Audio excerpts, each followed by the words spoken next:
नमस्कार बंधुगण स्वागत करुछि आमर नुआ भिडियो को आज मु आपण मानंकु कहिबी मो मां मरि जिबा परे मो बापा मो सहित केमिति खेल कले कहिबी चलंतु। मोर नाम राधा बयस 23 वर्ष पाखापाखी हेबो। गोटिए वर्ष पूर्वरु मो मां असुस्थता जोगु मृत्युवरण करिथिले। सेबेठारु बापा सबुबेले दुखी रहंती। से समस्त दैनंदिन काम छाड़ी सारा दिन घरे बसी रहुथिले। एही कारणरु घरर समस्त दायित्व मो उपरे आसिला।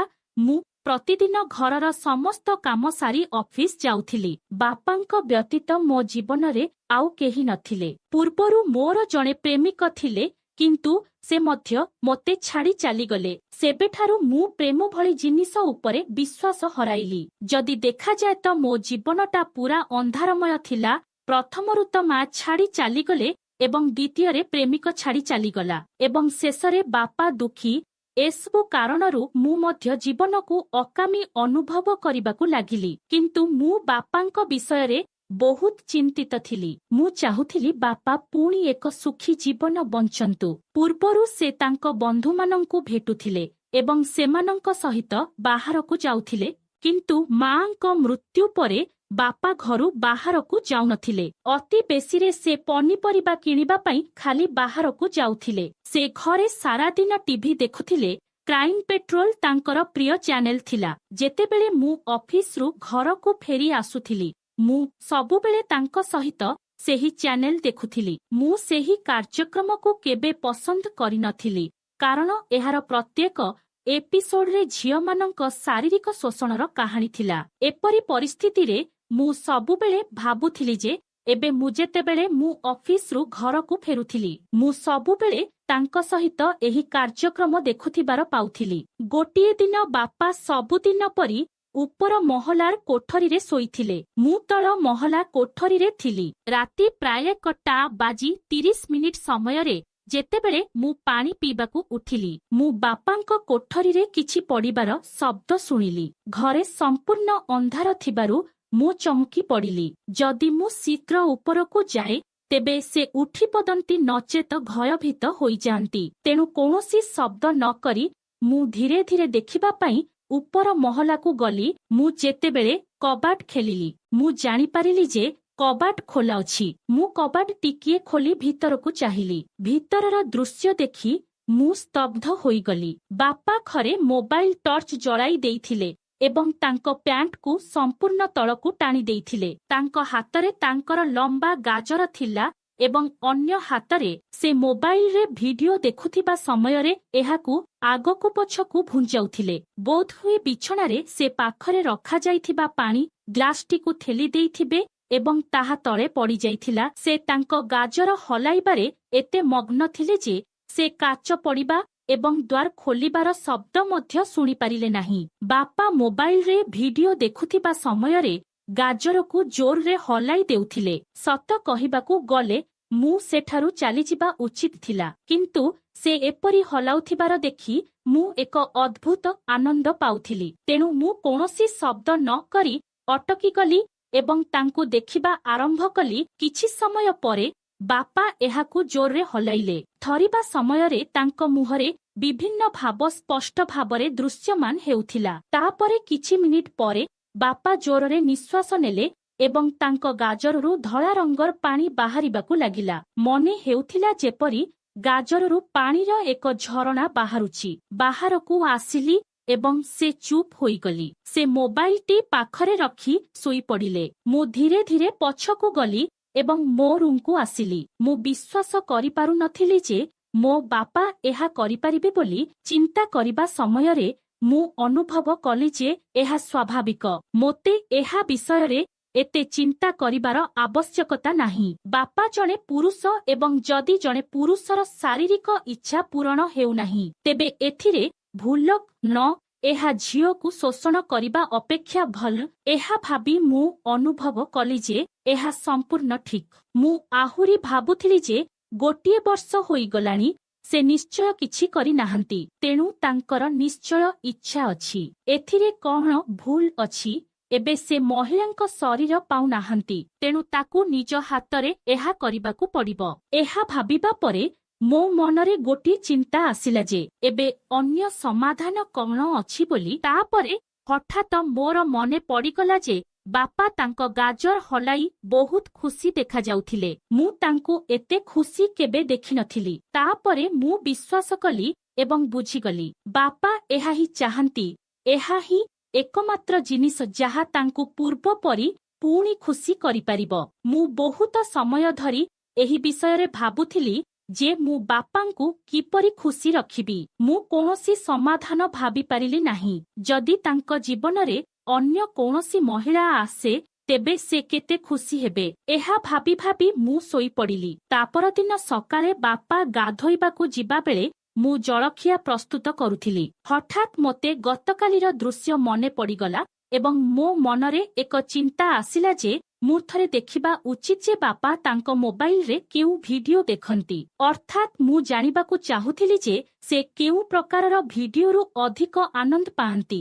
ବାପା ଗାଧୋଇବାକୁ ଗଲେ ଏବଂ ସେ ଭିତରୁ କବାଟ ବନ୍ଦ କରିବା ମାତ୍ରେ ମୁଁ ବାହାରକୁ ଆସିଲି। ବାପା ତାଙ୍କ ମୋବାଇଲ ଚାର୍ଜିଂରେ ଲଗାଇ ଦେଇଥିଲେ। ମୁଁ ଥରେ ତାଙ୍କ ମୋବାଇଲ ପାସୱାର୍ଡ ଦେଖିଥିଲି। ମୁଁ ମୋବାଇଲ ଅନ୍ କଲି ଏବଂ ଗତକାଲିର ହିଷ୍ଟ୍ରି ଦେଖିଲି। ପ୍ରଥମ ୱେବସାଇଟ୍ ଖୋଲିଲି। ୱେବସାଇଟ୍ ଖୋଲିବା ମାତ୍ରେ ମୁଁ ଏକ ବଡ଼ ଝଟକା ପାଇଲି କାରଣ ଭିଡିଓରେ ଜଣେ ବାପା ଏବଂ ଝିଅର ଭିଡିଓ ଦେଖୁଥିଲେ। ଭିଡିଓ ଉପରେ ଲେଖାଯାଇଥିଲା ଯେ ଝିଅର ବାପା ଚୁହୁଛି।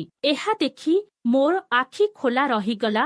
ମୁଁ ଶୀଘ୍ର ଆଉ ଏକ ୱେବସାଇଟ୍ ଖୋଲିଲି। ସମସ୍ତ ଭିଡିଓରେ କେବଳ ବାପା ଏବଂ ଝିଅ ଥିଲେ। ମୁଁ ଯେଉଁ ଶେଷ ୱେବସାଇଟ୍ ଖୋଲିଥିଲି ସେଥିରେ ଭିଡିଓଟି ବାପାଙ୍କୁ ଚେୟାରରେ ବସିଥିବା ଏବଂ ତାଙ୍କ ଝିଅ ବାପାଙ୍କର ବହୁତ ଆନନ୍ଦରେ ଚୋଷୁଥିବାର ଆରମ୍ଭ ହୋଇଥିଲା। ଚୋଷିବା ପରେ ବାପା ଝିଅକୁ ତାଙ୍କ ଉପରେ ବସାଇଲେ ଏବଂ ତାକୁ ସେହି ଚେୟାରରେ ମଜା କରିବାକୁ ଲାଗିଲେ। ମୁଁ ଭିଡିଓ ଦେଖୁଥିଲି। ବାପା ବାହାରକୁ ଆସିବାର ଶବ୍ଦ ଶୁଣିଲି। ମୁଁ ଶୀଘ୍ର ମୋବାଇଲ ସେଠାରେ ରଖି ରୋଷେଇ ଘରକୁ ଚାଲିଗଲି। ବାପା ଗାଧୋଇ ସାରି ଆସିଲେ ଏବଂ ମୁଁ ତାଙ୍କୁ ଚା ଏବଂ ନାସ୍ତା ଦେଲି। ରୋଷେଇ ଘରେ କାମ କରିବା ସମୟରେ ମୁଁ ଭାବିବାକୁ ଲାଗିଲି ଏବଂ ମୁଁ ଏବେ ବୁଝିପାରିଲି ଯେ ବାପା ମୋ ବିଷୟରେ କଣ ଭାବନ୍ତି। ଏହାପରେ ମୁଁ ଅଫିସକୁ ଗଲି। ଅଫିସରେ କାମ କରିବା ସମୟରେ ମୁଁ ସକାଳେ ଦେଖିଥିବା ଭିଡିଓ ବିଷୟରେ ବାରମ୍ବାର ଭାବୁଥିଲି। ରାତିରେ ମୋ ବାପାଙ୍କୁ ଉପଭୋଗ କରୁଥିବାର ଦେଖି ମୁଁ ଅନୁଭବ କଲି ଯେ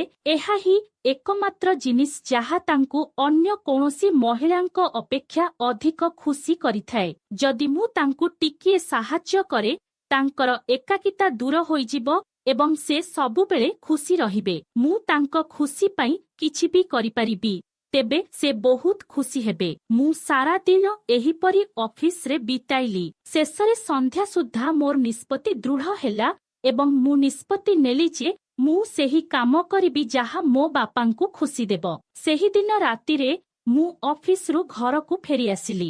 ବାପା ସବୁଦିନ ପରି ଟିଭି ଦେଖୁଥିଲେ। ଆଜି ରାତ୍ରି ଭୋଜନ ପରେ ଯେତେବେଳେ ବାପା ଟିଭି ଦେଖୁଥିଲେ ମୁଁ କୌଣସି କାରଣ ବିନା ତାଙ୍କ ଆଗରେ ବୁଲୁଥିଲି। ସେତେବେଳେ ମୁଁ ଏକ ନାଇଲନ ମ୍ୟାକ୍ସି ପିନ୍ଧିଥିଲି ଯାହା ଯୋଗୁଁ ମୋର ସବୁ ସ୍ପଷ୍ଟ ଭାବରେ ଦେଖାଯାଉଥିଲା। ତାଙ୍କ ଆଗରେ କାମ କରିବା ସମୟରେ ମୁଁ ତାଙ୍କୁ ମୋର ଜୱାନି ଦେଖାଉଥିଲି। ପ୍ରତିଦିନ ମୁଁ ମୋ ଶରୀରକୁ ବିଭିନ୍ନ ଉପାୟରେ ବାପାଙ୍କୁ ଦେଖାଇବାକୁ ଚେଷ୍ଟା କରେ। ମୁଁ ବୁଝିପାରିଲି ଯେ ସେ ଧୀରେ ଧୀରେ ଏହାକୁ ଉପଭୋଗ କରିବା ଆରମ୍ଭ କରୁଛନ୍ତି। ସକାଳେ ଅଫିସ ପାଇଁ ପ୍ରସ୍ତୁତ ହେବା ସମୟରେ ସେ ମୋ ଚାରିପାଖରେ ଘୁରି ବୁଲିବାକୁ ଲାଗିଲେ। ମୁଁ ମଧ୍ୟ ମୋ ପୋଷାକ ସଜାଡ଼ିବା ସମୟରେ କେତେବେଳେ ତାଙ୍କ ଆଗରେ ମୋ ବଡ଼ ବଡ଼ ବଳଗୁଡ଼ିକୁ ଛୁଇଁ ଦେଉଥିଲେ। କେତେବେଳେ ମୁଁ ମୋର ବ୍ରା ସଜାଡୁଥିଲି ତ କେତେବେଳେ ମୁଁ ମୋର କୁର୍ତ୍ତା ଉପରକୁ ଉଠାଇ ମୋର ପେଟ ଦେଖାଇ ଦେଉଥିଲି। ମୋର ନିର୍ଲଜ୍ଜତା ବହୁତ ବଢି ଯାଉଥିଲା। ମୁଁ ଜାଣିଶୁଣି ଏପରି ପୋଷାକ ପିନ୍ଧିବା ଆରମ୍ଭ କଲି ଯେଉଁଥିରେ ମୋର ଜୱାନି ପୁରା ଦେଖାଯିବ। ବାପା ଚୁପଚାପ ବସି ଏସବୁ ଉପଭୋଗ କରୁଥିଲେ। ତାଙ୍କୁ ଖୁସି ଦେଖି ମୁଁ ମଧ୍ୟ ଖୁସି ପାଉଥିଲି। ଏହା କିଛି ଦିନ ଧରି ଏମିତି ଚାଲିଲା।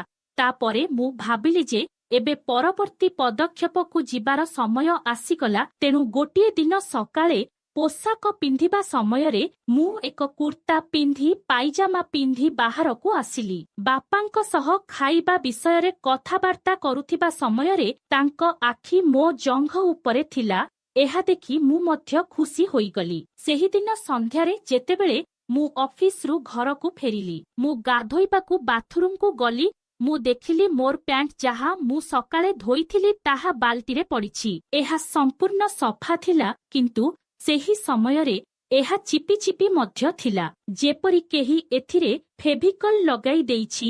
ମୁଁ ମୋ ଦୁଇ ହାତରେ ଏହାକୁ ସିଧା କଲି ଏବଂ ଦେଖିଲି ଯେ ଏହାର ମଝିରେ ଧଳା ରଙ୍ଗର କିଛି ଲାଗିଥିଲା। ମୁଁ ତାକୁ ଛୁଇଁଲି ଏବଂ ମୁଁ ନାକ ସାହାଯ୍ୟରେ ଏହାକୁ ଶୁଙ୍ଘୁଥିଲି ଏବଂ ସେଥିରୁ ଏକ ଅଦ୍ଭୁତ ସୁଗନ୍ଧି ଆସୁଥିଲା। ହଠାତ୍ ମୋ ମନରେ ଏକ ଆଲୋକ ଜଳିଗଲା ଏବଂ ମୁଁ ବୁଝିପାରିଲି ଯେ ଏହା ବାପାଙ୍କ ସେହି ପଣିଆ ଜିନିଷ ପରି ଦେଖାଯାଉଛି। ଏହି ପାଣିଆ ଜିନିଷ ଯୋଗୁଁ ମୋର ସମ୍ପୂର୍ଣ୍ଣ ଶରୀର ଗରମ ହୋଇଗଲା। ମୁଁ କିଛି ବୁଝିପାରିଲି ନାହିଁ। ମୋ ଶରୀରରେ ଶିହରଣ ଖେଳିଗଲା ଏବଂ ମୋ ଶରୀର ଗରମ ହେବାକୁ ଲାଗିଲା। ମୋ ଛାତି କୁଣ୍ଡେଇ ହେବା ଆରମ୍ଭ ହୋଇଗଲା। ମୁଁ ଧୀରେ ଧୀରେ ଏହାକୁ ମୋ ପାଟିରେ ରଖିଲି ଏବଂ ଏହାର ସୁଗନ୍ଧ ଅନୁଭବ କରିବାକୁ ଲାଗିଲି। ତାପରେ ମୁଁ ଏହାକୁ ମୋର ପାଇଜାମା ଭିତରେ ରଖିଲି ଏବଂ ଓଦା ସ୍ଥାନରେ ପହଞ୍ଚିଲି। ଏବେ ମୁଁ ବୁଝିପାରିଲି ଯେ ବାପା ମଧ୍ୟ ପ୍ରସ୍ତୁତ ଥିଲେ।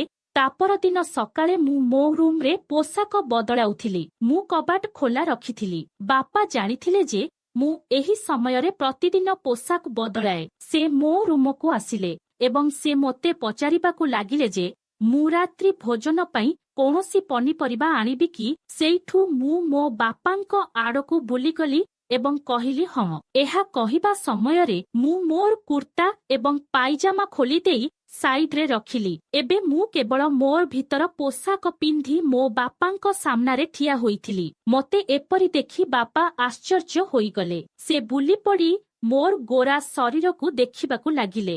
ମୋର ସୁନ୍ଦର ଆକୃତି ଦେଖି ସେ ପୂରା ଆଶ୍ଚର୍ଯ୍ୟ ହୋଇଗଲେ। ମୁଁ ଏପରି ଅଭିନୟ କଲି ଯେପରି କିଛି ହୋଇନାହିଁ ଏବଂ ପୋଷାକ ପିନ୍ଧି ଚାଲିଲି। ମୁଁ କେଉଁ ପନିପରିବା ଆଣିବା ଉଚିତ ତାହା କହିବା ସମୟରେ ମୁଁ ପାଇଜାମା ଏବଂ କୁର୍ତ୍ତା ପିନ୍ଧିଥିଲି। ବାପା ସବୁବେଳେ ସେଠାରେ ଠିଆ ହୋଇ ମୋତେ ଏସବୁ କରୁଥିବାର ଦେଖୁଥିଲେ। ତାପରେ କଥା ହେବା ସମୟରେ ମୁଁ ପୋଷାକଗୁଡ଼ିକ ଉଠାଇଲି ଆଉ ବୁଲି ପଡ଼ିଲି ଏବଂ ତଳକୁ ନଇଁ ପଡ଼ିଲି ଏବଂ ସେଗୁଡ଼ିକୁ ପାର୍ଶ୍ୱ ଟୋକେଇରେ ରଖିବା ଆରମ୍ଭ କଲି। ମୁଁ ବାପାଙ୍କୁ ଇଙ୍ଗିତ କରି ସେଗୁଡ଼ିକୁ ଦେଖାଇଲି। ତାପରେ ମୁଁ ବୁଲି ପଡ଼ିଲି। ଦେଖିଲି ଯେ ବାପା ତାଙ୍କ ଗାଜରକୁ ଆଲିଙ୍ଗନ କରୁଥିଲେ। ମୁଁ ଏହାକୁ ଦେଖି ଉପଭୋଗ କଲି। ପନିପରିବା ବିଷୟରେ ଆମର ଆଲୋଚନା ଶେଷ ହେଲା ଏବଂ ମୁଁ ଅଫିସ ଗଲି। ବାପା ବୋଧହୁଏ ମୁଁ ତାଙ୍କୁ ଏପରି ଚିଡ଼ାଇବା ସହ୍ୟ କରିପାରି ନଥିଲେ, କିନ୍ତୁ ଏସବୁ ଭିତରେ ମୁଁ ବୁଝିପାରିଲି ଯେ ବାପା ମୁହଁ ଖୋଲିବା ଆରମ୍ଭ କରିଛନ୍ତି। ଏବେ ସେ ମୋ ସହିତ କଥା ହେବା ଆରମ୍ଭ କରିଛନ୍ତି। ତାଙ୍କ ଭିତରେ ଏକ ଭଲ ପରିବର୍ତ୍ତନ ଦୃଶ୍ୟମାନ ହେଉଛି। ଗତକାଲି ସେ ପୁଣି ତାଙ୍କ ବନ୍ଧୁମାନଙ୍କୁ ଭେଟିବାକୁ ମଧ୍ୟ ଯାଇଥିଲେ। ମୁଁ ଏତିକି ବୁଝିପାରିଲି ଯେ ମୁଁ ଯାହା କରୁଛି ତାହା ନିଶ୍ଚିତ ଭାବରେ ଲାଭଦାୟକ।